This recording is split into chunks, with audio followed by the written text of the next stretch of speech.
करेंगे कि हमारा जो सिस्टम है उसमें डॉकर इंस्टॉल्ड भी है कि नहीं है। तो इसके लिए कमांड होता है डॉकर वर्जन।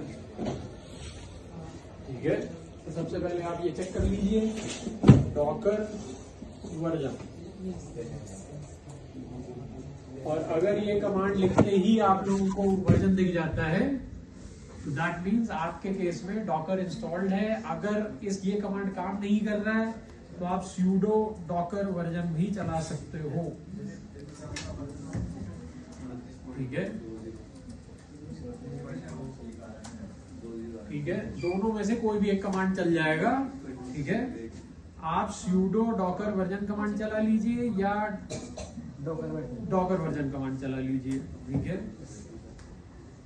मुझे अभी अपने मशीन को नेटवर्क से कनेक्ट भी करना पड़ेगा क्योंकि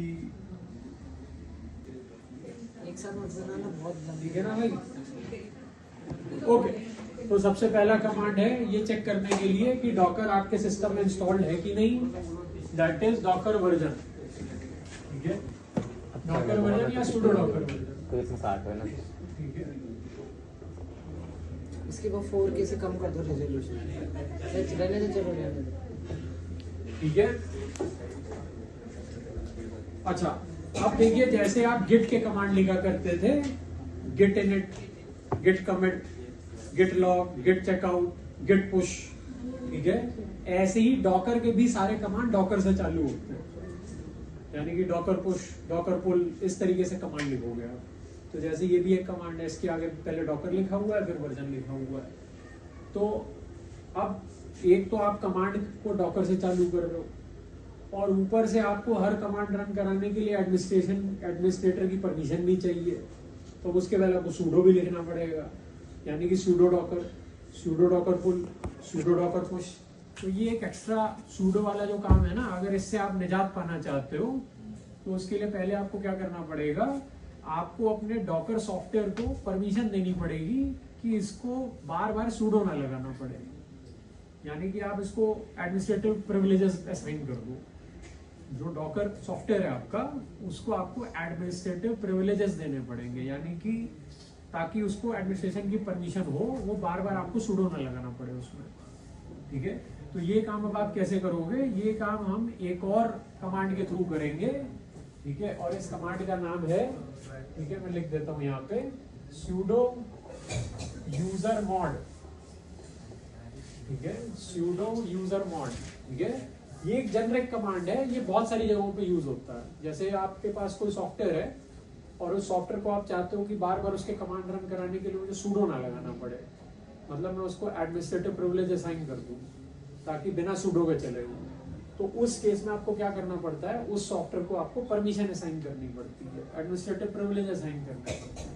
तो वो आप कैसे असाइन करोगे, उसकी कमांड होती है sudo user mod, USER user mod MOD space दे करके hyphen small a capital G और आगे आपके सॉफ्टवेयर का नाम आ जाएगा। एक्चुअली वो सॉफ्टवेयर का नाम नहीं होता है, वो यूजर ग्रुप होता है बेसिकली। तो डॉकर,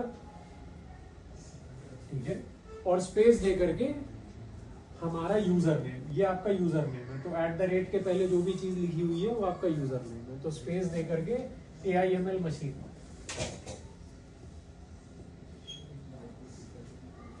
ठीक है, तो ये हम क्यों कर रहे हैं, ताकि हमें बार बार sudo ना लगाना पड़े। तो sudo user mod space hyphen small a capital G Docker AIML machine. ठीक है, ये कमांड रन कराते ही आपके डॉकर सॉफ्टवेयर को एडमिनिस्ट्रेटिव प्रिविलेजेस मिल जाएंगे भाई साहब। यानी कि अब आप डॉकर का कोई भी कमांड बिना sudo के चला सकते हो, हर बार sudo नहीं डालना पड़ेगा आपको, sudo हर बार sudo नहीं लिखना पड़ेगा। ठीक है, लेकिन ये एकदम से नहीं होगा, ये मत समझिएगा कि ये कमांड रन करा दिया और हो गया मेरा काम, ऐसा नहीं होगा। आपको अपना कंप्यूटर एक बार रीस्टार्ट करना पड़ेगा। तो अभी रीस्टार्ट मत करो, क्योंकि अभी तो वापस में टाइम वेस्ट होगा रीस्टार्ट करने में। जब आप नेक्स्ट टाइम अपना कंप्यूटर ऑन करोगे तो आप देखोगे आपको sudo नहीं लगाना पड़ रहा। ठीक है, अभी वो चेंजेस नहीं आएंगे। ठीक है, अभी आपको sudo के साथ ही चलना पड़ेगा। अब मैं क्योंकि ये काम कर चुका हूँ, मेरा लैपटॉप कई बार रीस्टार्ट हो चुका है और मैं ये कमांड इससे पहले भी रन करा चुका हूँ, तो भैया आप देखोगे कि मुझे सूडो लगाने की जरूरत नहीं है। आप लोगों को हर कमांड के पहले सूडो लिखना पड़ेगा अभी, क्योंकि रिस्टार्ट नहीं किया ना अभी आपने। रिस्टार्ट कर लोगे तो फिर आपको भी नहीं लगाना पड़ेगा सूडो, ठीक है।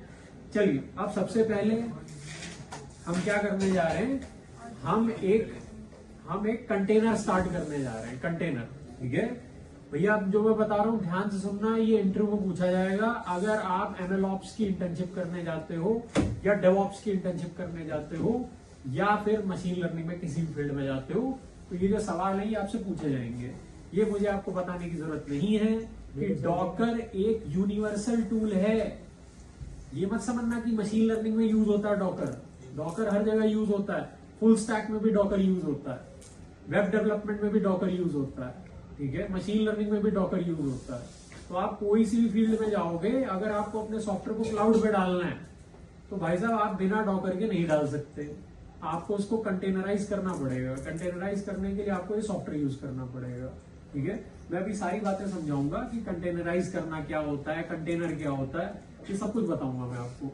लेकिन पहले सबसे इंपॉर्टेंट चीज, डॉकर में कुल मिलाकर के 3 चीजें होती हैं। ये मैं आपको शायद पहले भी बता चुका हूँ, जिसमें से एक होती है जिसको हम कहते हैं डॉकर फाइल, ठीक है, और दूसरी होती है जिसको हम कहते हैं डॉकर इमेज, ठीक है, और तीसरी होती है जिसको हम कहते हैं डॉकर कंटेनर, ठीक है, डॉकर कंटेनर,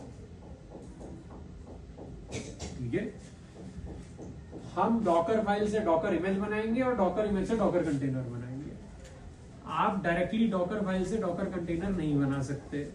पहले आपको डॉकर फाइल लिखनी पड़ेगी, डॉकर फाइल से आपको डॉकर इमेज बनानी पड़ेगी, डॉकर इमेज से आप डॉकर कंटेनर बनाओगे, ठीक है। मैं आपको ऑलरेडी ये क्लास में एक्सप्लेन कर चुका हूँ कि इमेज का कॉन्सेप्ट क्या होता है, ठीक है। इमेज एक फाइल ही होती है, आप उसको एक थोड़ी अलग टाइप की फाइल मान लो, मतलब उसको आप ISO फाइल जैसा कुछ मान सकते हो, जैसे आपके OS की एक इमेज बनती है। तो जब आप अपने कंप्यूटर में ऑपरेटिंग सिस्टम इंस्टॉल करते हो, तो आज के समय में ऑपरेटिंग सिस्टम इंस्टॉल करने के लिए CD यूज नहीं होती। हमारे टाइम पे CD यूज होती थी, ठीक है। मुझे नहीं पता आपने ऐसे लैपटॉप देखे हुए हैं जहाँ पे बटन दबाने पर साइड से CD ड्राइव निकलती थी। मुझे नहीं पता देखा हुआ है कि नहीं देखा हुआ है, बट ऐसे लैपटॉप्स होते थे कि साइड से CD ड्राइव निकलती थी लैपटॉप पे। उसमें फिर हम CD लगाते थे, फिर उसको बंद करते थे, तब वो रीड करता था उसको, ठीक है। अब ऐसा नहीं है, अब जो भी काम होता है वो USB ड्राइव से होता है। तो भाई साहब, जब आपको USB ड्राइव से अपना ऑपरेटिंग सिस्टम इंस्टॉल करना होता है, तो आप क्या करते हो, उसकी एक इमेज बनाते हो। आप एक इमेज फाइल बनती है उसकी, उस इमेज के अंदर पूरा ऑपरेटिंग सिस्टम होता है, ठीक है, और वही इंस्टॉल होता है आपके कंप्यूटर में। तो कुछ ऐसा ही सीन यहाँ पे भी है, ठीक है, कि डॉकर फाइल से हम डॉकर इमेज बनाएंगे और फिर डॉकर इमेज से डॉकर कंटेनर स्टार्ट करेंगे, ठीक है। मैं दोबारा से रिपीट कर दूं, अगर आपको नहीं पता है कि हम ये पढ़ क्यों रहे हैं, हम डॉकर क्यों पढ़ रहे हैं, ये चीज मैं दोबारा से रिपीट करता हूँ जल्दी जल्दी। भाई साहब, डॉकर एक बहुत बड़ी समस्या का समाधान करता है कि अगर कोई सॉफ्टवेयर ऐसा है जो आपके कंप्यूटर में चल रहा है लेकिन आपके दोस्त के कंप्यूटर में नहीं चल रहा है, या फिर आपके क्लाइंट के कंप्यूटर में नहीं चल रहा, ठीक है, तो डॉकर क्या करेगा, जिस वातावरण में आपका सॉफ्टवेयर चल रहा है या फिर मुझे कहना चाहिए जिस एनवायरनमेंट में आपका ये सॉफ्टवेयर रन हो रहा है, उसकी पूरी एक क्लोन बना लेगा।